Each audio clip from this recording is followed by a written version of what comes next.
Agradezco muchísimo la presencia de todos ustedes y especialmente a la doctora Claudia Salazar Villaba, secretaria de Unidad y también integrante de este departamento, ya el maestro Carlos Hernández, que año con año nos ha acompañado en los últimos tiempos, director de la División de Ciencias Sociales y Humanidades. Quiero dar brevemente una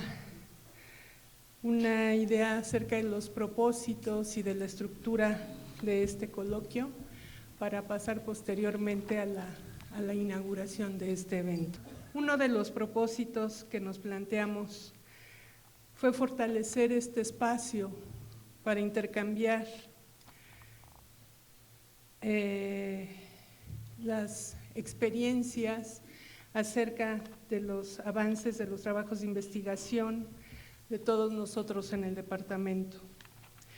Como comité organizador nos interesó también centrar la reflexión sobre el para qué y el cómo de la investigación que desarrollamos en el departamento, es decir, pensar sobre la dimensión política de nuestra acción investigativa y revisar la manera como construimos el conocimiento, identificando, si existen, cuáles son las políticas de investigación en el BEC. También nos pareció importante para este coloquio dialogar sobre las distintas formas mediante las cuales comunicamos los resultados de investigación y finalmente analizar cómo se incorpora la investigación que desarrollamos en la formación de nuestros estudiantes. Pues buenos días a todas y a todos. Muchas gracias, Alicia, por la invitación a compartir con ustedes algunas reflexiones en este 15º coloquio de investigación de este departamento, que como ya bien se señalaba, pues se está convirtiendo en una tradición cada vez más fortalecido, con nuevas perspectivas de análisis, con una orientación donde, como ya lo señalaba la maestra Alicia Izquierdo, el vínculo y la discusión entre la investigación y la docencia, que es un distintivo de nuestra institución y muy particularmente en el caso Xochimilco, pues está puesto en el centro del análisis. Y creo yo que esa es una cuestión ante la complejidad y los retos que enfrentamos, pues es una cuestión que convoca a una comunidad como la de este departamento. Sabemos que es la más grande en términos de el número de profesores y profesoras que le integran. Hay 15 mesas con diferentes temáticas muy interesantes todas ellas, entonces pues 15º coloquio con 15 mesas, más el conversatorio, más las reflexiones que cada una de las actividades está pensado, más esta presentación de la colección de los cuadernos del departamento, que también ya es una tradición y creo que ahí hay también retos muy interesantes desde el punto de vista editorial. Sé que no solamente son las revistas, sé que no solamente son los libros que se producen en la universidad, hay otras vías, pero qué bueno que también estemos recuperando el trabajo que se realiza internamente para su fortalecimiento. Pues felicito a la maestra Alicia Izquierdo, es su primer congreso ya como jefa de departamento, participante en otras ocasiones en su calidad de coordinadora de la licenciatura en psicología, y creo que con esta perspectiva, como ya señalaba yo previamente, se puede ir fortaleciendo el trabajo de investigación en el departamento.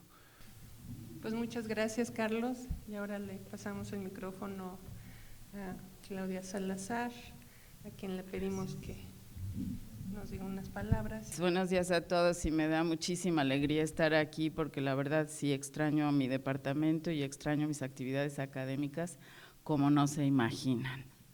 Sin embargo, no les puedo decir que qué sufrimiento estar en donde estoy, porque estoy experimentando la posibilidad de impulsar cosas que pues durante muchos años hemos conversado que son importantes, que deberíamos de hacer, que sería padre, que habría que… Y entonces hay una oportunidad en este momento de tratar de empujar en ese sentido y eso es muy grato. Primero, la División de Ciencias Sociales tiene una importancia enorme en la Unidad Xochimilco por la capacidad que tiene para producir contenidos importantes y vincularse a problemáticas relevantes en el país, y sin embargo esto parece que no está muy reconocido, particularmente por la propia división. O sea, no me refiero a la conducción de la división, sino me refiero a la comunidad de la División de Ciencias Sociales, que parecemos no percatarnos del papel que estamos jugando, ¿no? Lo que en este momento orienta mucho de las cosas que pensamos está evidentemente, pues por necesidad, relacionado con el contexto que se vive de transición hacia quién sabe qué, ¿no? Es una transición hacia un mundo desconocido, porque es una experiencia inédita en la historia de este país. O sea, no se vio nunca una cosa parecida, que el voto de la gente modificara el rumbo de la política de México, pues eso no pasó nunca. O sea, hubo intentos que tuvieron resultados desde insurrecciones armadas hasta fraudes de todo tipo, pero esto no lo conocíamos nosotros. Este efecto de lo que se quiere llamar democracia, pero que también hay que interrogar, es algo completamente nuevo.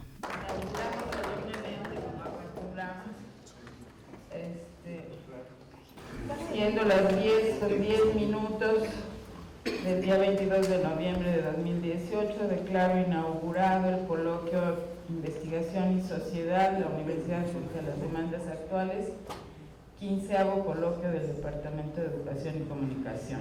Mucho éxito.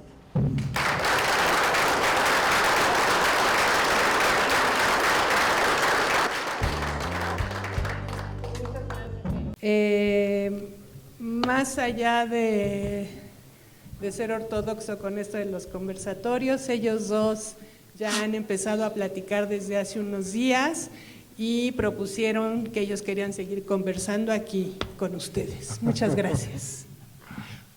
Raimundo Mier y Raúl Cabrera ya los conocen. Gracias.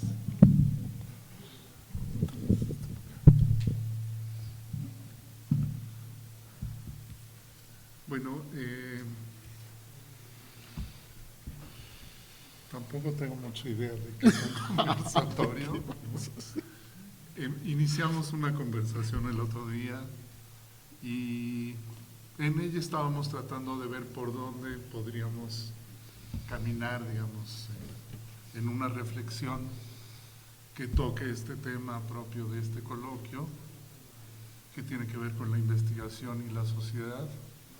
Y, digamos, en ese marco se me ocurrió preparar un pequeño texto en el cual me gustaría leer este texto, en el cual narro algunas experiencias de investigación a partir de mi trabajo en la universidad y planteo un problema, ¿no? Un problema que está presente a partir de estas experiencias y de la inscripción, digamos, del trabajo de investigación en la actualidad. Y con base en este problema me planteo una pregunta y pues quiero abrir esta pregunta a todo el mundo, ¿no? Entonces me voy a permitir dar lectura a este pequeño texto. En el año 2012, un grupo de colegas ligados a distintas instituciones académicas nos comenzamos a reunir por la noche para conversar sobre las movilizaciones que dieron lugar al movimiento Yo Soy 132. En el día participábamos en dichas movilizaciones y nos reuníamos con estudiantes de la UAM, de la UNAM y del Ibero, que habían sido parte de los 131 estudiantes que hicieron el video que se viralizó en las redes sociales. En esas reuniones surgieron como parte de la experiencia de intercambio con los jóvenes algunas preguntas claves. ¿Lo que estamos viendo son nuevas modalidades de la acción colectiva? Si es así, ¿en qué consisten estas nuevas modalidades y en qué se distinguen de aquellas a través de las cuales autores como Touraine o Melucci han pensado los movimientos sociales y la acción colectiva. ¿Pueden estas experiencias capaces de confrontar la política institucional generar una capacidad colectiva de transformación a pesar de su condición temporal y organizativamente limitada y diversa? Estas interrogantes abrieron la posibilidad de diálogo e indagación. Decidimos constituirnos como un grupo de reflexión y comenzar a reconocer distintas miradas sobre las movilizaciones llevadas a cabo entre julio y diciembre de aquel 2012. En el 2014, luego de los terribles acontecimientos que dieron lugar a la desaparición forzada de los 43 estudiantes de Ayotzinapa, un grupo de jóvenes del Centro Nacional de las Artes y de la Facultad de Ciencias Políticas de la UNAM se acercó a algunos colegas de la Facultad de Ciencias Políticas y de la UAM para solicitarnos una reunión. Llegaron alrededor de 40 jóvenes quienes nos propusieron colaborar con ellos a pensar en una intervención pública que expresara una clara denuncia respecto a la desaparición forzada como una práctica habitual en diversas regiones de México. A raíz de ello, comenzamos a reunirnos por las noches en el Centro Nacional de las Artes. Algunos de estos jóvenes se preguntaban por las condiciones políticas, jurídicas y de convención internacional firmadas por México que protegen a las personas contra la desaparición forzada, así como las consecuencias para los estados involucrados. Además, las movilizaciones a que dio lugar la desaparición de los 43 estudiantes de Ayotzinapa abría de nuevo la reflexión sobre la acción colectiva, principalmente de jóvenes, pero esta vez en torno a un acontecimiento social y político distinto, así como a la presencia de otros actores diferentes a los del Yo Soy 132. Estas preguntas dieron lugar a la indagación, en primer lugar, del marco internacional de convenciones que tratan el tema de la defensa de las personas contra la desaparición forzada y sus consecuencias para los estados-nación, pero también de la respuesta social que emergió en estas circunstancias y al camino que toman experiencias colectivas cuando las posibilidades de diálogo con las instituciones públicas se cierran, es decir, modos de organización social y política que prescinden de las instituciones del Estado y crean formas propias de organización y regulación. A través de esta reflexión e indagación sobre el Estado y sus responsabilidades en la desaparición forzada, surgió una nueva pregunta. ¿Será que el Estado ha entrado en una especie de mutación en la cual se abandona la responsabilidad por garantizar la vigencia de los derechos establecidos en la Constitución y gestionar los intereses colectivos, y se perfila la existencia de un Estado que gobierna ya no sobre las posibles soluciones de las causas de los problemas, sino sobre el control de los efectos que el modelo de desarrollo imperante genera? Ante la propuesta del conversatorio, que es una forma distinta, o cuando menos que aspira a convertirse en una forma distinta de integrar los puntos de vista diversos, dudé largamente sobre cuál sería mi papel, ¿no? en esta idea de conversar, ¿no? Hace un momento afuera, aquí, recordé un libro de un amigo mío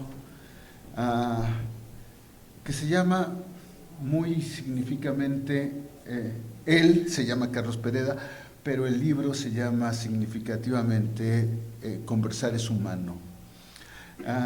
Y esta idea de conversar es humano, que parece un título extraño y provocador, ¿no?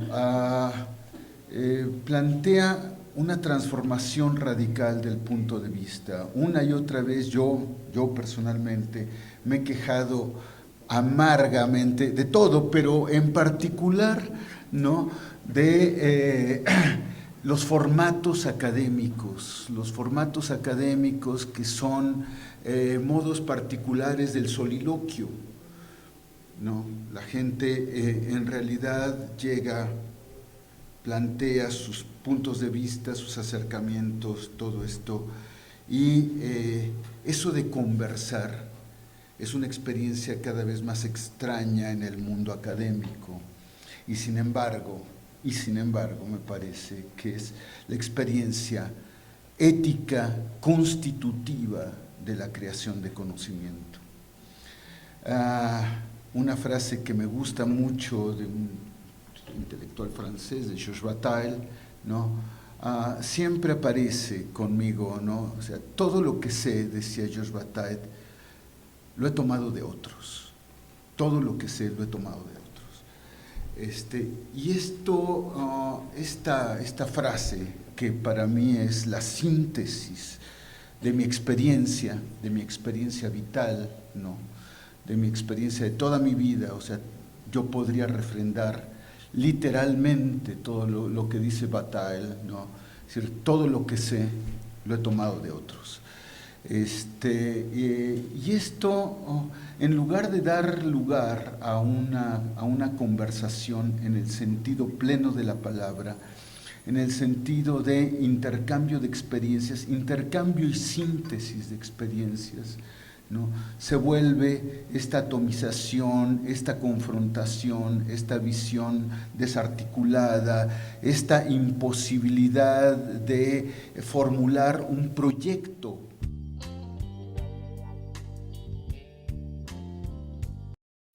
En fin, creemos que toda esta configuración de elementos complejos, más la forma en la que se ha ofertado el trabajo desde la psicología en el predio de las ánimas, ha generado de manera muy fuerte una demanda de atención de ese tipo, que nosotras ahora queremos pues pensar otras formas de dar respuesta a esa demanda y quizás la construcción de otro tipo de demandas, y es por eso que nos interesaba mucho presentar esto aquí y poderlo dialogar con ustedes.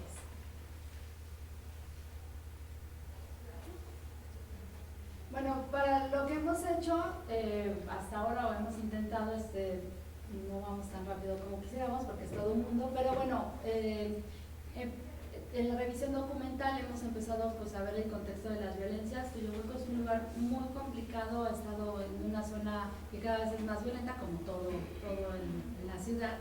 Existe este asunto del narcomenudeo, ¿no? También es un lugar muy especial porque es un lugar geográfico donde se daba el comercio, ¿no? Ya como pueblo originario, es un lugar donde existe muchas, el transbordo, el ir y venir de las personas en el mismo Tuyohueco es muy complicado, ¿no? También hay afectaciones del 19 de septiembre, del sismo de ahora, el 19 de septiembre. Y aparte está toda esta problemática que se tiene sobre, y lo vemos un poco así, esta transculturización que se está haciendo entre pueblo originario, arraigo cultural, ¿no? En las tradiciones, que de repente hacen un universo muy singular para trabajar ahí, ¿no?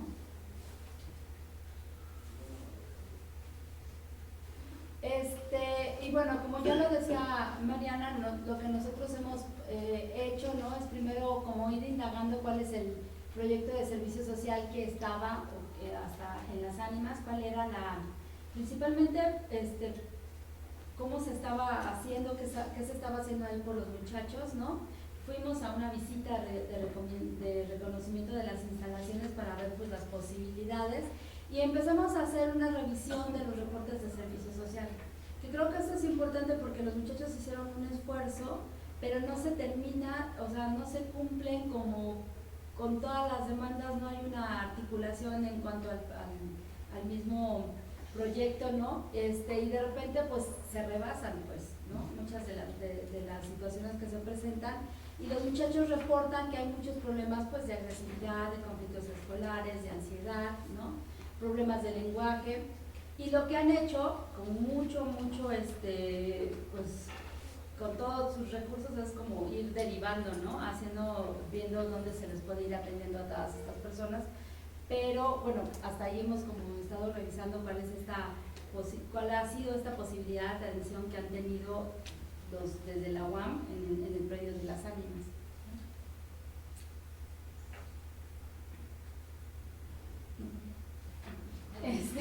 Bueno, y nuestra propuesta básicamente, justo como para atender esto, y seguro nos vamos a topar también con todos estos cosas que los muchachos de servicio que habían estado antes se habían encontrado, es centrar el proceso en la participación infantil y juvenil, porque pensamos que a través de trabajar con ellos, a través del juego, del arte, ¿no? Se puede hacer y sobre todo también de hacer un vínculo entre ellos y todo lo que se está viviendo en su comunidad, ¿no? Se puede hacer un vínculo y un diálogo y una reflexión sobre cosas que les afectan directamente y que si desde pequeños las estamos trabajando, pues puede incidir de alguna forma en su crecer y con los adultos. Ahora, es importante porque también trabajar con niños y jóvenes no es gratuito, porque involucra necesariamente de forma directa a todos los núcleos, ¿no? A la parte escolar, a los papás, incluso a otros compañeros que no asistan al tipo de actividades que hagamos, pero sí es una forma de involucrarnos directamente pues, con la comunidad, en el sentido de trabajar con ellos directamente, y que ese trabajo pueda repercutir en otros espacios. ¿Qué estamos pidiendo? Pues bueno, los requerimientos muy al contrario de lo que se estaba o de lo que se está estableciendo o lo que estaba en las Ánimas. Nosotros estamos pidiendo una ludoteca, ¿no? Un espacio como mucho más grande donde podamos trabajar y hacer una serie de actividades que involucren este trabajo con los grupos. Estamos pidiendo pues trabajo de material permanente, ¿no? Que son sillas, equipos de oficial y todo, y que desmonte un poco esta idea del consultorio solamente, sino que propicia una forma de trabajo grupal y que pueda tener como mayor incidencia, ¿no? Y bueno, eso sería como básicamente. Y bueno, la otra cosa que también hemos estado trabajando nosotros y hemos estado revisando nuestros vínculos y las redes de trabajo que tenemos, pues ahí el vínculo con el área de promoción a nuestra salud, ¿no? Con la Matatena, con los programas Infancia, ¿no? Y el programa de Cuerpos que Importan, Acciones para el Desarrollo Comunitario, la Red por los Derechos de la Infancia, áreas de atención en el Centro de las Ánimas y proyectos, algunos otros proyectos que inciden. Ahí es muy interesante porque podemos vincularnos con los proyectos que ya están dentro del mismo predio de las Ánimas, de parte de la UAM. Vemos un chorro de posibilidades con respecto sobre todo al área de biológicas y de agronomía. La escuela, tenemos vínculos también para estar pensando estas formas de intervención con la Escuela de Psicología de la Universidad de la República de Uruguay, el apoyo de la Brigada de Apoyo Psicosocial de Emergencias y Desastres de Costa Rica, que también hemos tenido vínculos con ellos y que hemos tenido pláticas interesantes sobre los procesos de intervención, y el Child Watch International Research, que es pues para la región de América Latina y el Caribe, ¿no? Básicamente.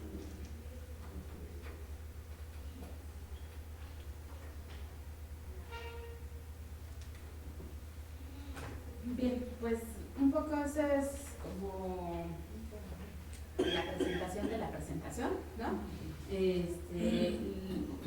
La forma en cómo hemos organizado y sistematizado algunas de las ideas y de los acercamientos que hemos tenido en la construcción de este proyecto. Y pues como decía Mariana al inicio, justo lo que estamos ahorita queriendo pensar, y por eso propusimos esta mesa para pensarla en conjunto con ustedes, es pues esto: allá hay una solicitud explícita de intervención psicológica, ¿no? A la que nosotros, otros probablemente, nosotros no podemos responder y no queremos responder de esa manera.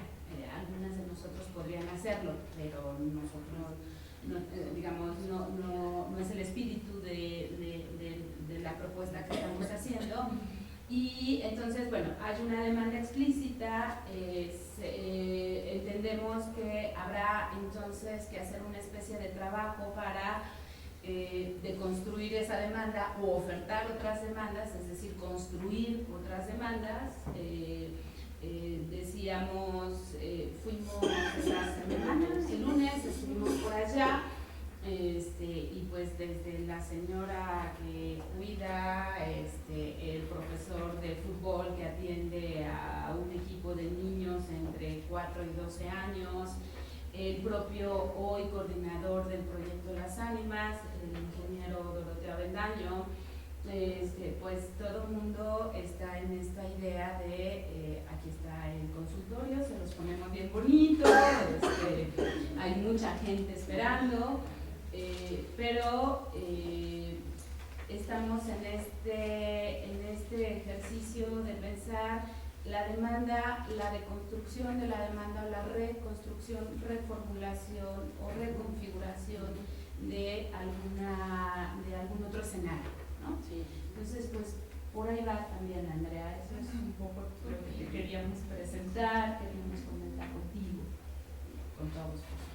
Y quizás sería importante también comentar que pues la propuesta desde Rectoría es una convocatoria a distintas divisiones, más bien es biológicas, diseño y ciencias sociales, ¿no? Entonces, creo que es una propuesta en donde dicen, bueno, se tiene este lugar en Tullehualco, que es necesario darle una dinámica distinta, ¿no? Entonces es un predio muy grande, se hacen actividades de agronomía, está la policlínica, pero es muy interesante cómo desde la concepción, el diseño de la infraestructura que está ahí, está pensada la labor desde la psicología como un cubículo donde se dé atención terapéutica, ¿no? Entonces, desde el momento del diseño mismo, en la concepción es así. Entonces, parte de la discusión que queremos empezar a dar, ¿no? A reflexionar,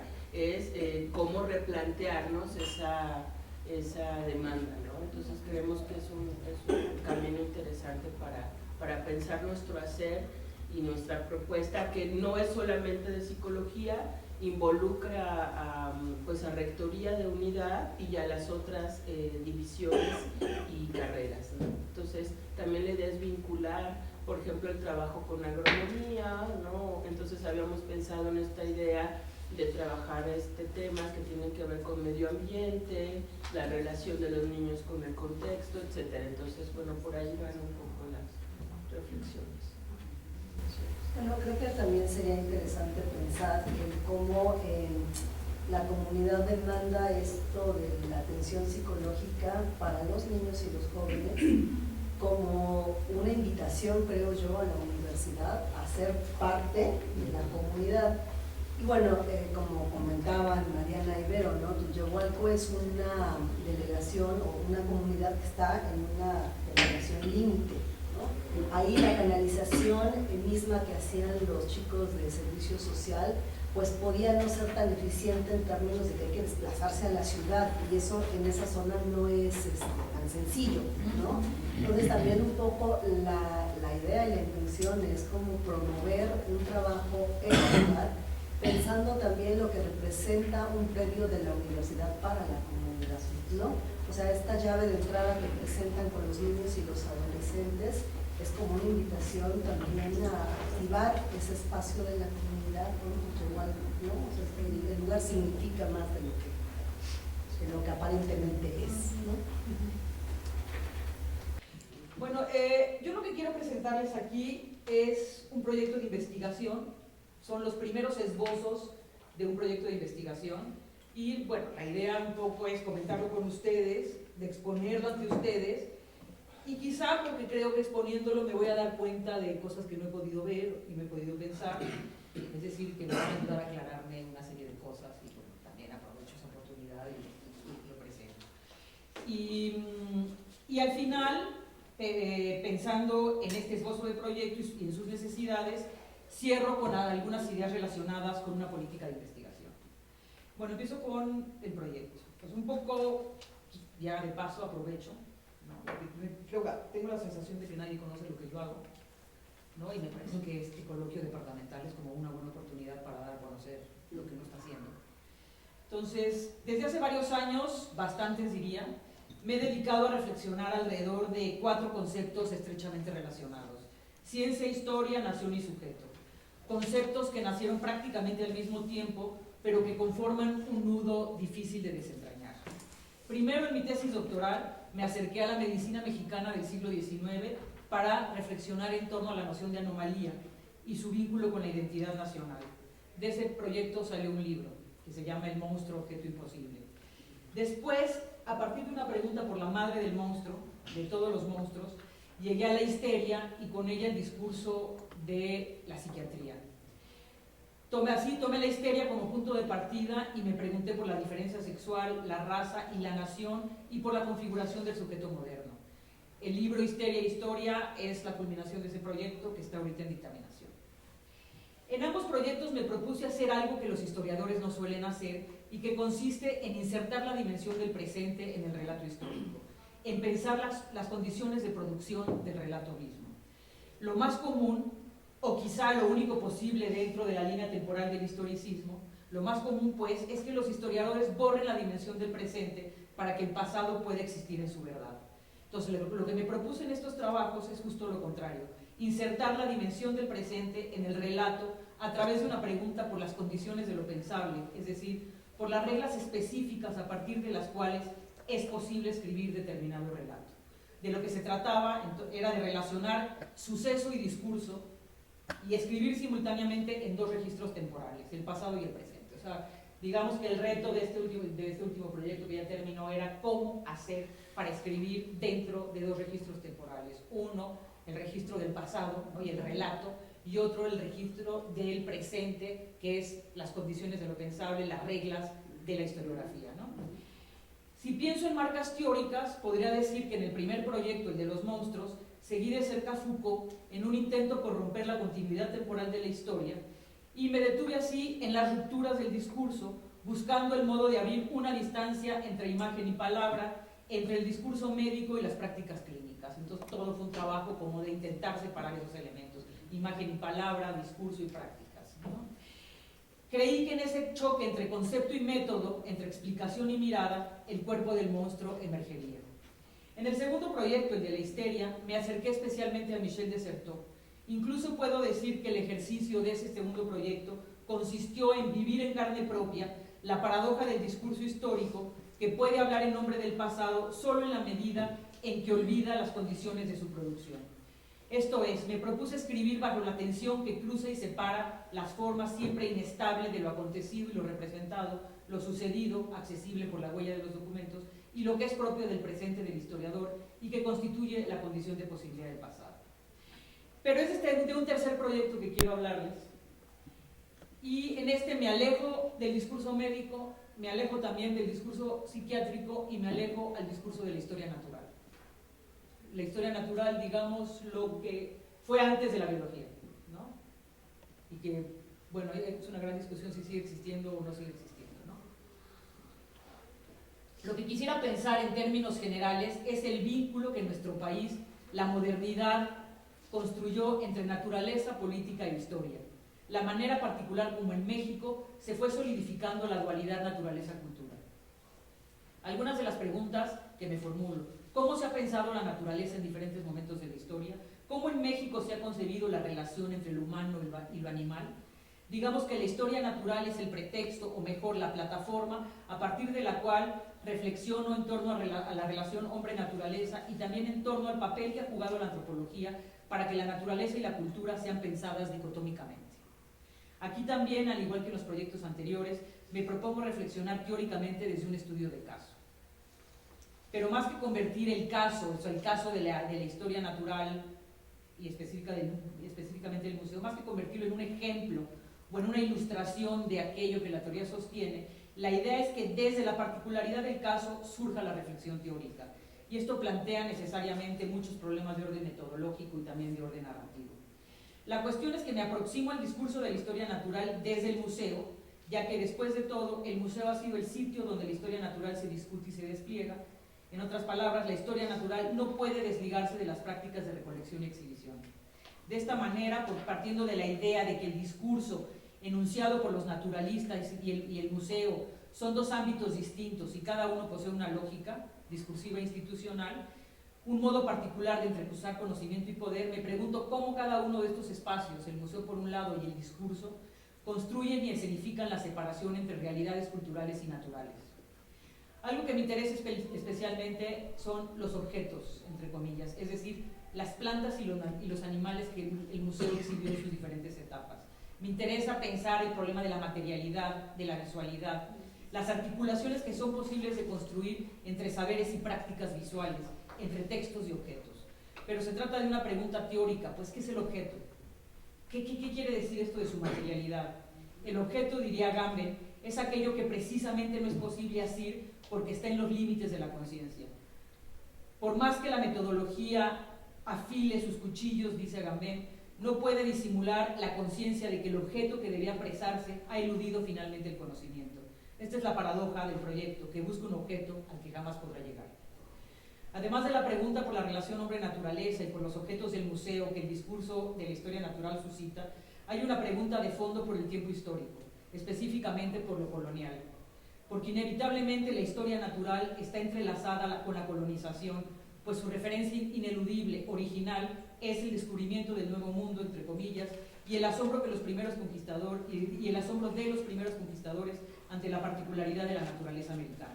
La pregunta que me hago entonces es si la historia natural logró en algún momento desprenderse de su intención imperial original, si hoy la naturaleza puede ser pensada de otra manera, o si seguimos pensando la dicotomía cultura-naturaleza tal como se pensó desde la época colonial.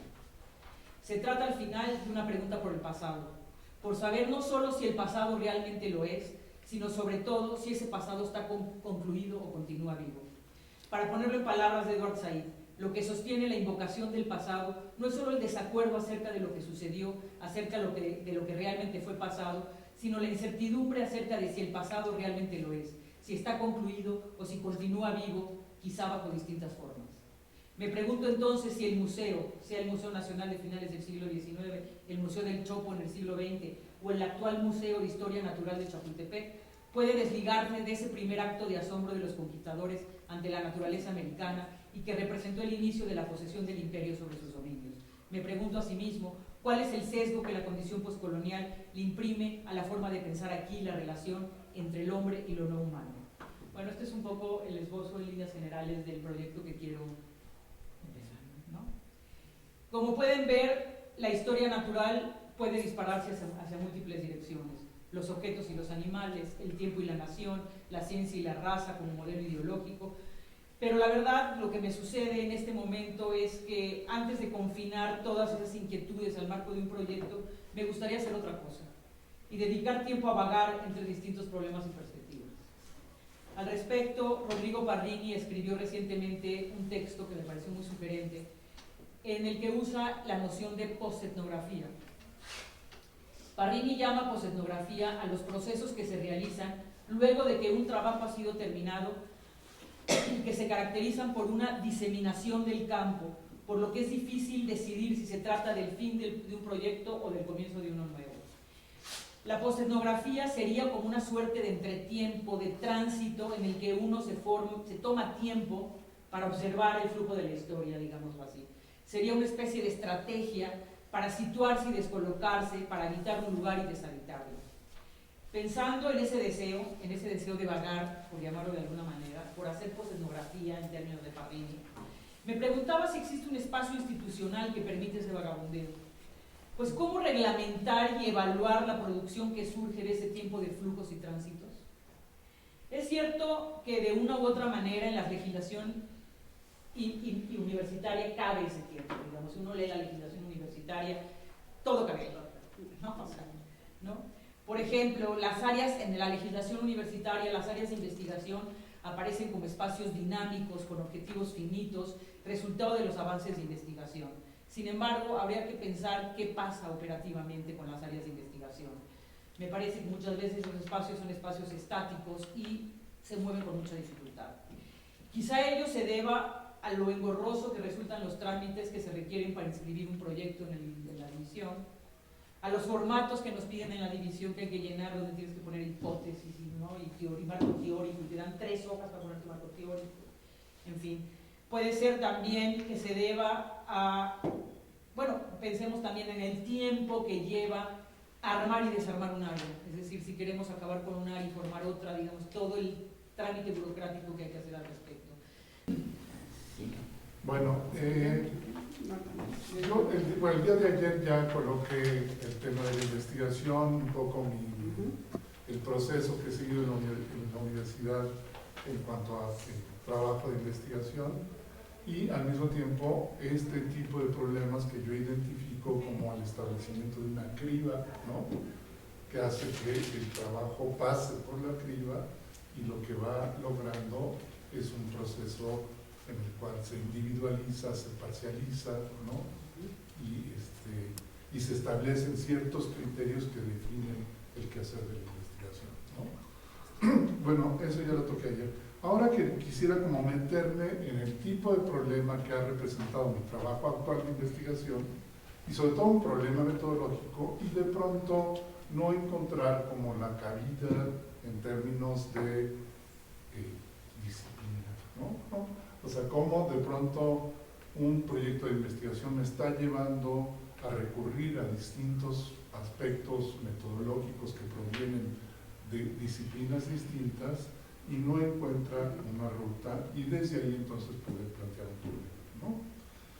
Bueno, yo lo que como producto de un trabajo que ya venía haciendo, de pronto lo que apreció con mucha claridad para mí es que en las últimas décadas ha habido transformaciones del Estado, pero tampoco veía yo cómo dar cuenta de estas transformaciones, ¿no? El tema de pensar una realidad tan vasta como es el Estado mexicano, presenta dificultades porque no podemos aprender una realidad con estas características, sino más bien cuando lo hacemos históricamente, ¿no? Desde una perspectiva histórica podemos mirar lo que ocurrió en un periodo determinado y desde ahí pensar esa realidad. Pero ¿qué hacemos cuando queremos pensar esta realidad que está ocurriendo o que ha ocurrido en las últimas décadas, ¿no? Me parece que ahí hay un problema. Entonces, bueno, primero encontré en un cuento de Edgar Allan Poe que se llama Los pescadores del Maelstrom y que cita Norbert Elias en este libro de Compromiso y Distanciamiento. Él plantea que los pescadores, digamos, sumergidos en ese remolino, ¿no?, están viendo que la barca está por hundirse, ¿no? Y en ese proceso, digamos, de hundimiento de la barca, y el temor mismo de los propios marineros, ¿no?, pues los lleva a estar de pronto debajo del agua. Sin embargo, uno de ellos alcanza a ver la magnitud del fenómeno, ¿no?, es decir, este remolino donde está sumergida la barca, ¿no?, y lo que ve es que tambos que llevaban en la barca, que han caído al agua, flotan, ¿no? Y entonces se amarra un tambo y sobrevive gracias a esa acción, ¿no? Es decir, pudo mirar el contexto de eso en lo que estamos sumergidos y a partir de ello, entonces, sí, ¿no?, sobrevivir. El problema es cómo hacemos para dar cuenta de ese contexto. Me parece que ahí se plantea un problema, ¿no? Entonces, una estrategia que pensé que podría ser viable para pensarlo era recurrir a actores sociales y actores políticos que han tenido una larga trayectoria de lucha, activistas fundamentalmente, y que a través de su trayectoria de lucha se confrontan permanentemente con el Estado, ¿no? Es decir, hay en su devenir, digamos, como activistas, ¿no?, continuamente están enfrentando, y entonces yo pensé que a través de la historia era posible captar ciertos contextos en los cuales esas historias se dieron y que esos contextos me podían hablar, ¿no?, de una mirada acerca del Estado, ¿no? Una mirada que parte desde los sujetos en concreto. No me interesa pensar sistémica o estructuralmente el Estado, sino más bien un trabajo más etnográfico desde estos activistas.